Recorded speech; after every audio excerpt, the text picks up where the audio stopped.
Welcome to Healing Minds, Stories of Resiliency and Recovery, a conversation held at the intersection of substance abuse, mental health, and everyday living. Your hosts, Marc Regala and Justin Wolf, bring both professional expertise and personal understanding to the table. So welcome to the conversation. Let's dive in. Hi, everybody, and welcome back to Healing Minds. My name is Justin Wolf. I'm joined by my co-host, Marc Regala. And tonight, we are going to dive in and discuss a topic that doesn't get a lot of attention.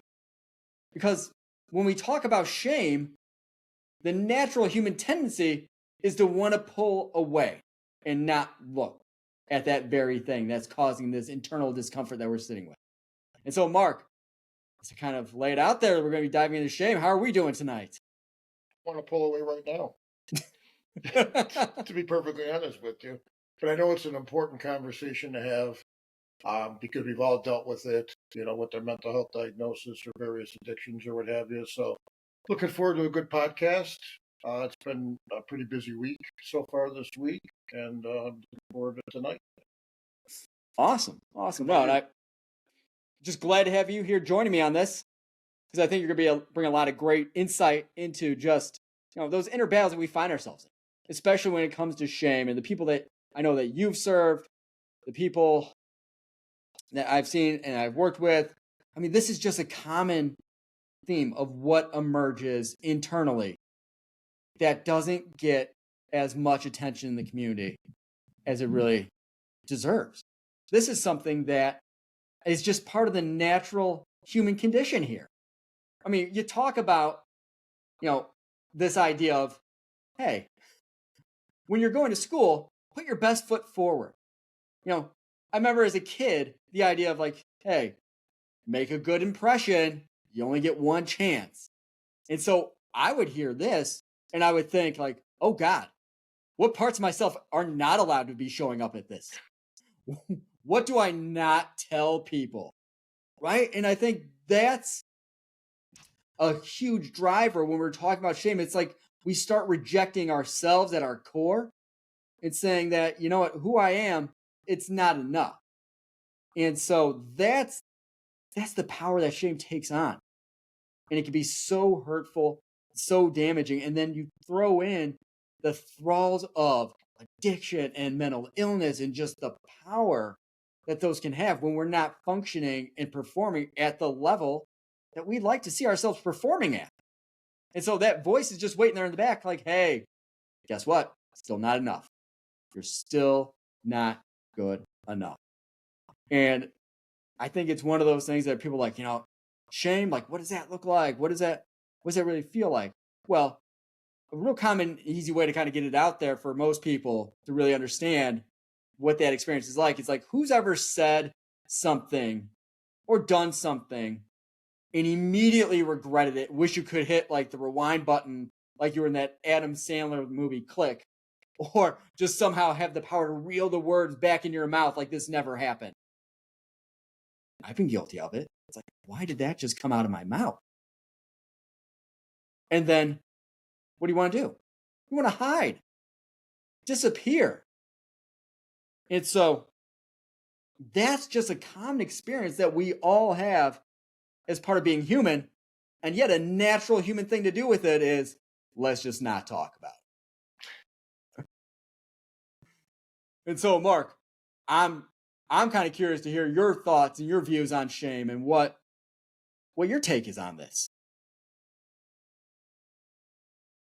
Well, again, if we're talking about the path that I went on and what I had to overcome, and again, I alluded to this on the last podcast as well.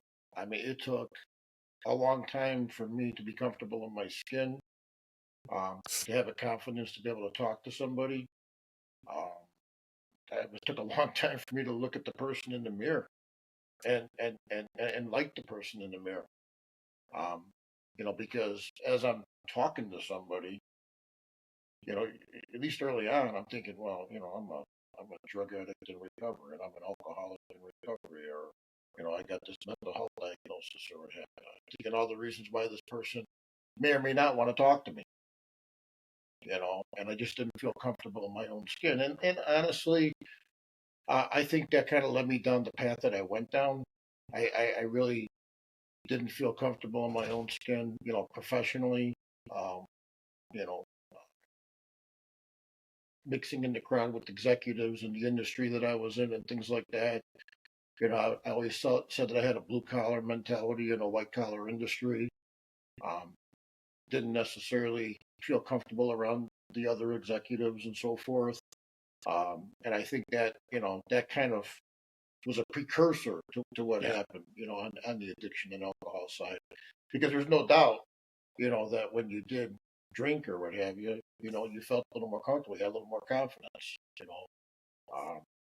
now, where I'm at now in recovery, I mean, I don't have any problem talking to somebody and, the topic comes up, why don't you drink? Oh, I'm an alcoholic in recovery, or I'm an addict in recovery.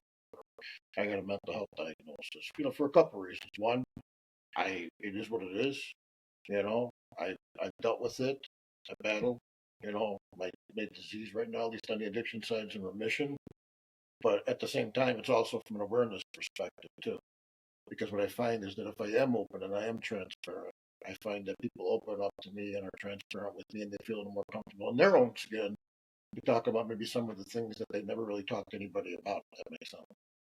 Yeah, I mean that openness and that willingness to be emotionally vulnerable, because I think that's a big part of what shame does, is that it holds that back. And you're talking about living a life of recovery and kind of working through that and finding ways to no longer be held, in this tight like prison that shame can kind of keep us in, because it kind of leaves these rules in place, at least from my experience and what I've heard, where it's like, be this, don't be that, do this, not that. Don't bring too much attention to yourself. You need to just figure out a way to kind of get through it. And I think that's where you seriously did some work there on yourself to kind of get yourself to a place where it's like, hey, I can be open, honest, and I can acknowledge those parts of me that historically I would keep hidden. I wouldn't share that. There was no light being shown on that. And now you've done the work to kind of get yourself in a place where it's okay if it comes out. And you're feeling confident and secure in who you are as an individual, and not saying that, hey, my inherent self-worth is not tied to these thoughts and these ideas that my mind is feeding me about who I am as a person. You're now looking at it, man, and I give you a lot of credit for it, because you talked about what kind of drives addiction and wanting to escape that feeling and get away from it. Correct. And I think that when we talk to somebody, or what we think of ourselves, actually, excuse me, is we expect perfection. You kind of alluded to it. We're supposed to be perfect in every way. Don't talk too much about ourselves and everything else that you just said. But when we're talking to somebody, we're not expecting perfection from them, right? We just want their best, the best version of themselves. But with us, we might be the best version of ourselves now, and even now, sometimes, you expect yourself to be perfect, and there's nobody that's perfect. It's kind of the game that your mind plays with yourself. You want a better job. You want more material things. You want a better relationship. And social media doesn't help that either. To be honest. Right. No, I mean, it's like, hey, the rules of life and the way in which we're living it and governing it, like, we're playing a different set of rules here. It's okay for everybody else to play over here with these rules, but for me, it's different, right? And I think that's where that judgment and that harshness and that critic gets so loud, especially when you're talking about like carrying that shame in our bodies. And there's this saying that I love, that just speaks to me, and I think it just makes complete sense. And it's like, hey, if I'm carrying shame in my body, I'm gonna have a hard time living in it. Correct. And you made that comment earlier about how many times have you said something, and as soon as the words were spoken, you feel terrible about it. I mean, that's happened to us, and people have apologized to us, and we accept their apology. And again, that's part of being human. But when we make that same mistake, even if we do apologize and they accept our apology, we still feel it on the inside. It's almost like a cancer on the inside for making that mistake. Again, we hold ourselves to higher standards, and we are human at the end of the day. Yeah, and I think that's the thing when you kind of talk about apologies. That's so core when you're talking about like shame here, because it's one of those things. Like it's for me like a tell that somebody's really kind of carrying that shame, and like I know for myself too. It's also one of those things where it's like, hey, if I made a mistake, I didn't show up, I didn't do something that I said I was going to do, or maybe the performance wasn't what was quite expected. It's I'm going to apologize, and it's like, hey, I still remember that. I'm so sorry. And every time I would see that person or something that would come up similar, it's like, hey, here's a reminder. I just need to apologize. And we get into this position where it's just like, what am I really apologizing for? Am I apologizing for what happened? Or am I just apologizing now for the fact that I'm alive and I'm still here? Like it gets to that point where those apologies take on a different life where it's like, hey, I made a mistake. And yet that shame is not allowing it just to be about that mistake. It is kind of internalizing and saying like, that wasn't a mistake. You're a mistake. And that's a big differentiator there when we talk about shame. Correct. I mean, there's no doubt about that. And then once you get into that mental space, it can lead you down a wandering path if you don't get control of those thoughts. A lot of it is self-talk and positive affirmations about yourself and shifting the narrative in your head. I mean, all things that we've talked about before, yeah. But it's also important because that's what's going to get you to feel comfortable with yourself. Right. So it's like, we know this. It's like the question at the end of the day, in my mind, has always been like, hey, why aren't we better equipped to manage it? Why don't we have more effective ways of not letting shame overwhelm us to the point that it kind of takes some of us away? And I think that's the part where it's like, hey, as humans, as people, avoiding pain is a natural response. Like it's just ingrained in us. It's like one of those survival mechanisms that's kind of been passed down throughout the years. That it's like why most people, you're warned as a kid, hey, don't touch the stove, it's hot. Don't touch the stove, it's hot. You touch the stove because guess what? Curiosity gets the best of you. At least it did for me. And generally, I'll say generally, it only takes one time of touching that hot stove to learn real quick, I don't touch that. And then if you're fighting this internal battle day in and day out, and it's a challenge just to show up, you think I want to talk about that? Right? You think that's the thing I want to pay attention to in these moments? Like it's a really scary and murky area in our internal worlds to kind of dive into. And so that's where I feel like when we talk about shame, a lot of times what we can get as people, and I think just like in our just everyday vernacular, the way in which we speak and talk about stuff, right? Like you see shame and you see guilt. Two very different things kind of get interwoven into one. And so, Marc, I mean, you're kind of sharing a little bit of your story earlier about the shame component. What's that guilt component looked like for you, man? Well, I mean, early on, it was tremendous because it's like, I knew better not to drink. There's alcoholism that runs in my family, but yet I did. I knew not to take drugs. Granted, my addiction was to a prescription pain medication that a doctor was prescribing. But at the end of the day, I was taking them not as prescribed. I was taking more than I should have been taking. I led down that path. And as a result of that, it caused so much destruction. I lost my marriage. I lost my relationship with my kids. I lost a very well-paying job in the insurance industry. I had strained relationships with my parents, strained relationships with my sister. I'm sure my sister felt uncomfortable having her young boys being around me. It was chaos that I was causing as a result of my behavior. And, even though you're in it and you got brain fog and you're intoxicated most of the time, you still have that guilt. I mean, you're doing wrong. You can't, Right. you can't survive a day without, having your drug of choice, whether it be alcohol or substances.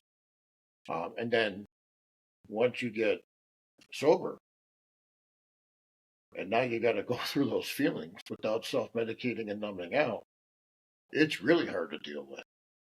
Really hard to deal with. Yeah. Um, Painful. Right. Because it's like, hey, that pain. You feel emotional pain, as a result. Because now the brain fog is gone. Okay. Now you actually you have sound thoughts, and now you probably feel even worse than you ever did. And as you talk about that, it's just not comfortable. Yeah. No, and it's just like emotionally and socially isolating too. Correct. It's like that disconnection with other people where it's like, hey, I'm on like my lonely island for one here where nobody else has possibly experienced and felt what I'm feeling here.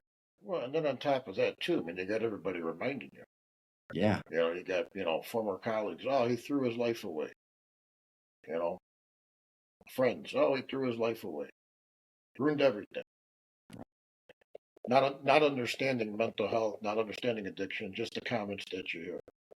Right. Not really coming at it from like a compassionate place. Correct. Where it's like, hey, you're still a person. Correct. And I know as a person, this has got to be really hard and difficult and painful to go through. Yeah. And every now and then it still comes up, too. I mean, in an argument with somebody, and, somebody wants to throw it in your face, your past. Mm-hmm. Well, I'm not the alcoholic and drug addict there. I'm not the one that, has a mental health diagnosis. Like, that's a bad thing, having a mental health diagnosis. Right. And you got to learn how to handle that. I mean, how I handle that personally, if somebody says that to me, and it hasn't been said in a while, but it was said quite a bit in early recovery. When I say early recovery, first 18 months, maybe first 2 years, I just, somebody taught me this. I say, you know what, you're speaking of somebody that no longer exists. This is me now. Yeah, so I mean, you did a great job. Yeah, so you shut it down real quick. Correct. And I wonder, like internally, what was the work you were doing there? Because I know that can kind of bring up some things that we don't really kind of share on the surface either. Well, I mean, there's a lot of work that was put in. Yeah. I mean, one, I had to rekindle my relationship with my higher power. I mean, that was important. And as a result, I had to find a new church, that served me and spoke to my heart. We alluded to in the last podcast, me getting physically fit and changing my diet. That helped a lot because my physical appearance changed. But the biggest thing was getting control of your thoughts. Mm-hmm. Reminding yourself of where you came from, how far you came from, okay? And quite frankly, the people that are pointing fingers or judging probably wouldn't have survived the battle that you fought. And you got to stand tall and realize that you're a warrior for overcoming what you've overcome and be proud, almost like it's a scar that you're proud of on your body because you've come so far and you've changed your life so much. Why shouldn't you feel good about yourself? Right. Oh, and I think that's where treating yourself like, hey, I deserve recovery just as much as anybody else. Because I know that thought pops in there. And I just speak for myself, right? Where it's like, hey, I don't deserve X, Y, or Z, anything that I'd want for somebody else who was in the same position. For some reason, again, there's like these different rules that we're operating by. And then there's that component of shame that kicks in where it's like, hey, I don't just feel bad about what's happened. Now I'm feeling really bad about the way I'm dealing with it because my mind is telling me that I should be dealing with this a lot better than I'm actually dealing with it. So it's just compounding this pain and this hurt that's getting carried. It's just kind of like that old saying, that you talk to a lot of people, on a daily basis or weekly basis, but you're never going to talk to somebody more than yourself. Mm-hmm. If we're going to be kind and we're going to have compassion to a stranger that shows up to a meeting that is battling, and you can see it in their eyes. Well, we're not going to talk to them more than we're going to talk to ourselves. We should have that same compassion and that same kindness to ourselves. Be kind to ourselves. Uh, Not easy to do when you've done so much destruction, but you learn. And it's just control of the thoughts, reframing of the mind. Constantly. When a thought comes in, a negative thought comes in about your past. Where am I now? What's the positive? What's the positive that can come out of the situation? And again, eventually your brain will automatically go there, but it takes time practicing those skills, if that makes sense. Oh, definitely. I mean, you're kind of doing the very thing, which is the exact opposite of what you're doing with your mind when shame has really kind of got control of the wheel here and is driving it, where it's like, I just want to avoid it, turn away, not look at it. And here, the only way to kind of heal myself and recover is to go through this very thing that I've said is like, just don't pass through here. And so that in of itself, like the way you talk to yourself, I mean, that's a key. And it's just like looking at that language, right? Like, what's this conversation like internally in my own head? And do I actually want to be present for what's happening here? Or do I want to kind of just tune out, let my autopilot take the wheel and go with it? Because a lot of times that voice that's in our own head actually isn't our own, especially when it's relating back to guilt or shame. It's the voice of somebody else, right? Like the person who said this message growing up where it's like, you're just not going to be enough. No matter what you do, why can't you be more like your brother? Why can't you be more like that? Our neighbor, like they don't cause any problems. They're not getting calls from the school. They're doing good. Why can't you do good? Right? It's like these messages that, I mean, you kind of look at a lot of the modern day child rearing practice. And I got to bring this up because I got young kids.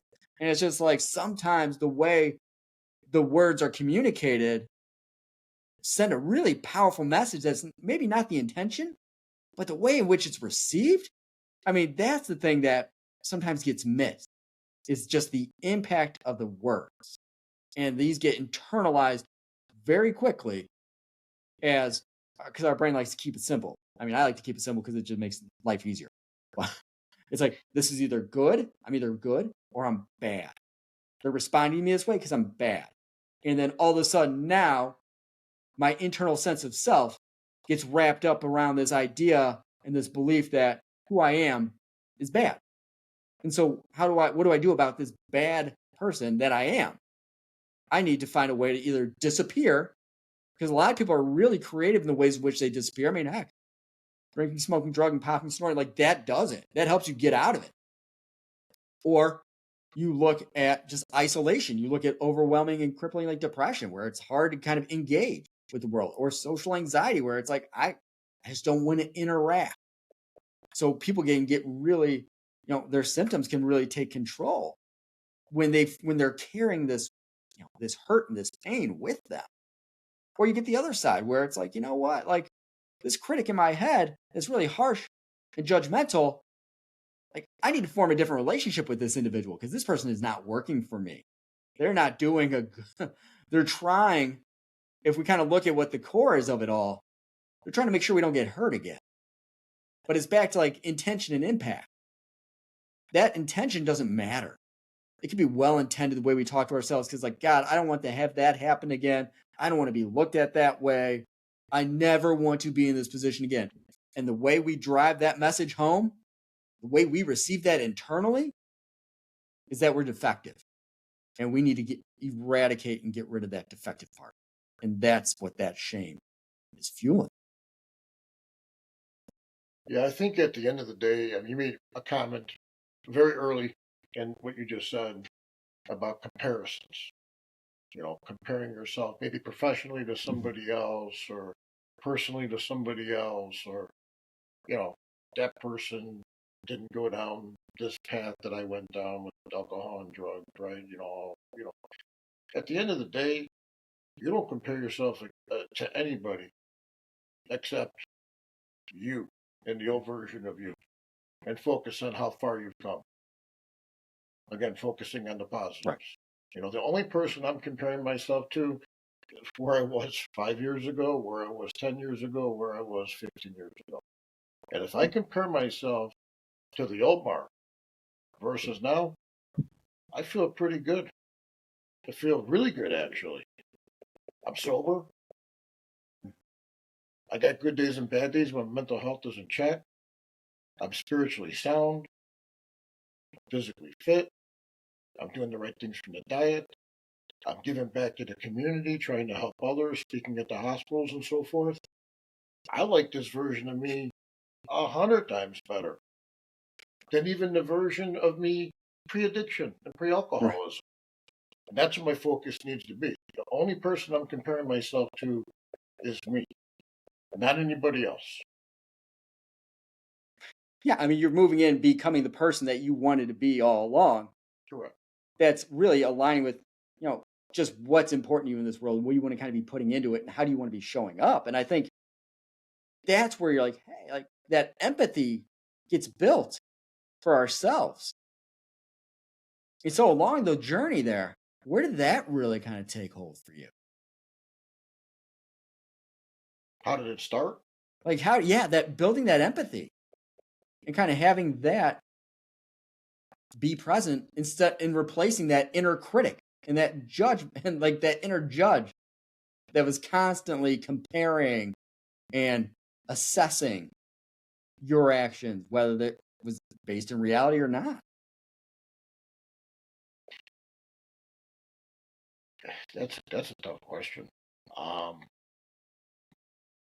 that's a real tough question. For me,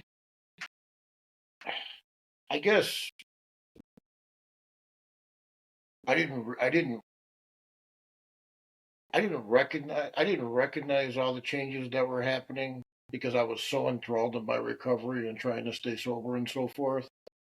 But I guess everybody around me was kind of paying attention. And, when people started to notice and started to come up to me and, started to compliment me and, I'm proud of you. And my parents, are saying that they're proud of me, which again, I caused a lot of pain for them. Um, that all helped. I mean, there's no doubt about that. Um, being transparent, having nothing to hide, living a life of honesty and transparency. Um, specifically, with my diagnosis, and I've alluded to this before in previous podcasts, but I hid for a long time, that I was an addict and an alcoholic in recovery, and got and struggle with the mental health diagnosis. So I mean, I was sober for a good period of time, and then I had that situation with my cousin, who passed away, and when my cousin passed away, and she didn't know about what I went through, even though she's in the same family, because everybody hides things, right, including me. Mhm. And and I wasn't there soon enough to try to help her, and I don't know if I could have helped her, but I was just I found out about it really fairly shortly before she passed away. The damage was done already. I just said I gotta feel comfortable in my own skin, and I gotta live this life of transparency. And I just gotta kind of get my story out there. And once I started sharing things, on Facebook and talking about things openly with people and so forth, people just started opening up. I mean, I come to the realization that everybody has these things going on inside. And once I started being open and honest with people, and they started being open and honest with me, I realized, geez, I'm not that weird. Right. I'm not that different. Right. Okay. The only difference is I'm talking about it. And as a result of talking about it, people are talking to me. And that got me really feeling confident, that I'm not this rare bird out there that went down this path. There's a lot of people that either have a personal story or have a story in their family with their friends and so forth. So that all helped. Yeah. And then honestly, with my anxiety, I had a very, I could not make a public presentation. I was terrible at running meetings. I would get panic attacks. I'd have shortness of breath, couldn't get the words out, what have you. But for whatever reason, Okay, I started speaking at the hospitals to patients in the psychiatric unit that are going through, their own battles and so forth. And I get up there and I start speaking about this stuff, and I don't have panic attacks. I can actually talk about this openly. And, I see the look in their eyes of how receptive they are to the content that we're bringing to the table. And that helped as well. I mean, I mean, it's just being open, honest, transparent, not comparing yourself to others, compare yourself to the old you versus now, and always continuing to strive to get better every single day. Put the pedal to the metal. That makes sense. yeah, I mean, and like I'm just taken back by kind of like just what you shared, because I think it really highlights really this lovely thing where it's like, hey, attachment is the opposite of addiction, and you're just talking about connecting and building just authentic and real, genuine connections with other people at this time. My words don't even give it justice. I can't even explain to you like how many relationships have been established. I mean, being open, honest, and transparent. How many relationships I've rekindled uh, from people back in high school that some I Mhm. barely even talked to in high school. Um, you know, some have come to me and confided to me and asked for help. Um, some just will reach out and say, I'm proud of you. I mean, I've had it where people haven't seen me in years, and there's two times in particular that I'm thinking about where people haven't seen me in years, and like literally they saw me and they literally broke down, started crying, and was hugging me. I didn't realize that I made that big of an impact, with these posts and these videos that I post on Facebook and little motivational memes and things like that, or just by doing the things that I do, by being open, honest, and transparent. But I guess it's open up everybody's eyes, because I think that people that knew me, I was the last person that they probably would have thought went down that path. Because from the outside looking in, nobody had any idea. It was all inside here. Okay, and I kept that a secret for a long, long, long time. And when I was able to be open and honest, it was almost like the shackles were off. It was the biggest sense of relief that you can even imagine. And I feel that that's when my growth actually occurred as a Right. human being. Because And now the real you can show up yeah, and and see the light of day instead of being like one of those dolls. What those dolls are called, but it's like, hey, like those dolls that you kind of keep pulling it back, and there's another layer, there's another smaller doll, there's a smaller doll, there's a smaller doll, and that's kind of like what shame does. It kind of puts all these different layers as like self-preservation and protection to kind of give this front, like externally, like, hey, nothing to see here, when internally, it's that little doll. It's just carrying all this hurt, pain, and just like that genuineness there to kind of say, hey, you know what? Here it is, and here's me, and I'm going to be me. You know, yeah. like, and just show up in a genuine and authentic and a real way.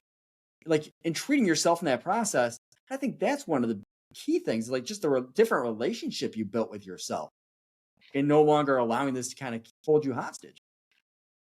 The dolls are called LOL dolls. Not LOL dolls, man. My Aren't kids they? got the They're little peeling one. them up. Oh, well, Yeah. the different prizes. Yeah, that's one. But there's, I wouldn't call it Bobo doll, but yeah, But where I'm going with this yeah. is, isn't that what LOL recovery's dolls. about when you go into treatment in that? I mean, don't they Yeah. kind don't they kind of refer to it as kind of like peeling the skin off an onion and the layers off an onion, right? Yes. You're peeling it all off, you're breaking it all down, you're processing everything, and then you're building yourself back up. Isn't that what recovery looks like? Basically, that's what it is. That's what you have to do. Yeah. Oh, and I think This just, was a great analogy.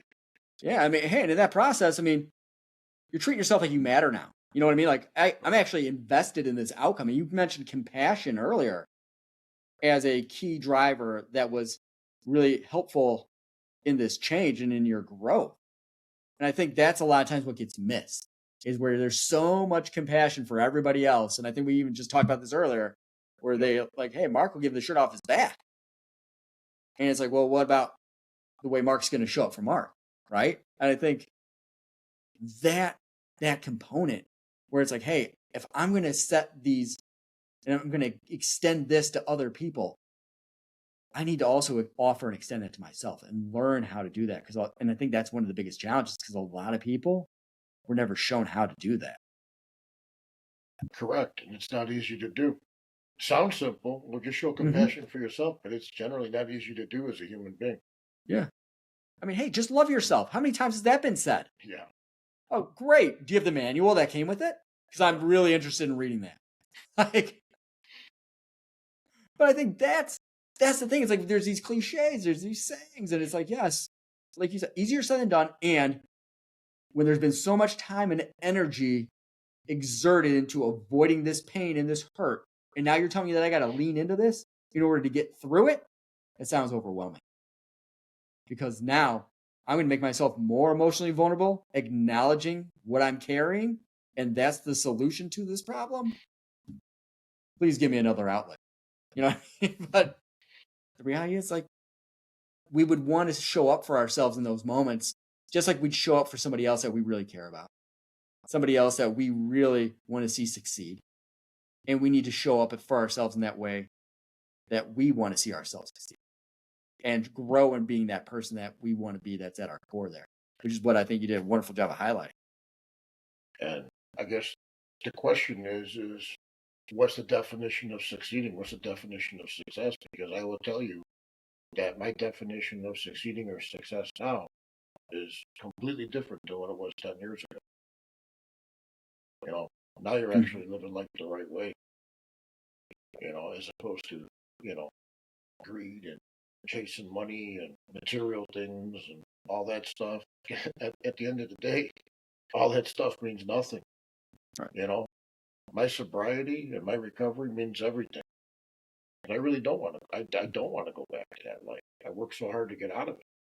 You know, my definition of success is you know continuing to do that, but at the same time continuing to help and make an impact on others. Very different than the life I lived a decade ago or even 6, 7 years ago. Oh, I mean, just kind of like you're speaking like that common humanity, just saying, hey, we're all people. And knowing that we're people, like, you know, hurt, pain, suffering, like that's just part of the condition. And to show up and be present to support somebody when they're there in those moments, that's powerful. And so I think that's, we were talking about, hey, like what's really core in your value set that you carry with you, that you live by. That's a key driver, man.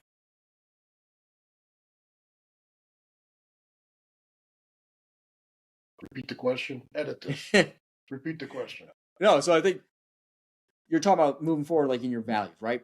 And I think living a life that's kind of driven by the person that you want to be. Yeah. And I think that's the part where you're looking like that connection with just other people and showing up for them and being present for them on those days. Because you know what it's like to walk in their shoes. You've been there. We've been there. You know what I mean? Like, and it's saying like, hey, this isn't just a story about me. It's a story about we. And we all go through this. Exactly. And again, the reason why I am is because people were there for me. And I'm not necessarily talking about relatives or friends. I mean, yes, a lot of them stepped up. And I'm talking about complete strangers that I'd never met before that, you know, took me under their wing and showed me what I needed to do, whether it be a support group, whether it be a meeting, uh, you know, whether it was somebody that I met at one of the meetings, you know, because you create that new network and so forth. So it's like, why wouldn't you do that for others and pay it forward? Because if somebody didn't do that for you, you wouldn't even be here today, most likely. It's just common sense, in my opinion. It's just common sense, you know. And again, by doing that, it does make you feel comfortable in your own skin because you're doing good. It makes you feel good about yourself, you know. So that's part of the healing process as well. That being said, you still have your moments. And I'm going to go back to the podcast that we had with Eric. We were talking about speaking engagements, and I made that comment about that opiate awareness uh, presentation that I spoke at. But the gentleman that runs the health department and the DuPage County Sheriff, and At the end, all the questions were free after I shared my story. You got people coming up to you like shaking, crying, and hugging you and all that stuff. And it's like, they come up to you, like you're some celebrity or some hero, which is the furthest thing from that. And it's like sometimes you still think, I'm not worthy of this. I don't know why you're. I mean, I did what I had to do to survive. I don't think I'm anything special, you know. And I obviously did a lot of destruction. I remember Eric made that comment. He goes, "Hey, wait a second, man." He goes, "I'm not necessarily a good guy. A good guy." Remember, Yeah. we're kind of laughing about Yep. that. So you still have those moments, but then you got to remind yourself, okay, again, yeah, I might not have been a good guy now, but this is but this is who I Mhm. am now. I've come a long way, and as a result of coming a long way, people grab that as a source of hope and inspiration, and that's where the Yeah. focus needs to be. It's every now and then it does hit you. Mhm. I'm not going to lie on that. Well, I think that's the part where it's like, hey, just the awareness component and being mindful that this is coming up for me right now. What do I need to do knowing that this is going to be something that's going to be hard or difficult in this moment so that I can make sure I kind of continue walking down the path that I want to be walking down? And that's why this can get exhausting. We were talking about practicing, self-compassion and showing up and living a life of recovery. It's because it's like, hey, like if I let my autopilot take control, that's a dangerous situation for everybody involved. And so I need to be aware, especially like when those thoughts show up, those ideas pop up. It's like, hey, this story isn't based on where I'm at right now. This is an old story that's kind of getting replayed here. And I got to make sure I take care of myself in this moment unless I want history to repeat itself or even worse. And I think that's sometimes where I see people get down on themselves too. It's like, I shouldn't be having these thoughts. This shouldn't be coming up for me.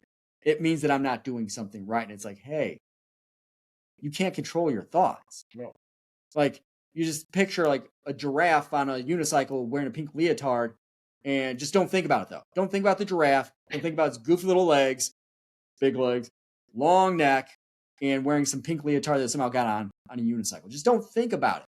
Get that thought out of your head, right? It's just like, boom, our brain automatically creates this. And we can spend a lot of time trying to alter it and fight against it. Because if we're not thinking about it, guess what we're doing the whole time? Just don't think about it. Don't think about it. Or I'm distracting myself vividly, trying to just get away from it. And that's what we do. Whereas, hey, I can acknowledge what I'm carrying with me. I know what this feeling is. I'm aware of what happened and why this is coming up.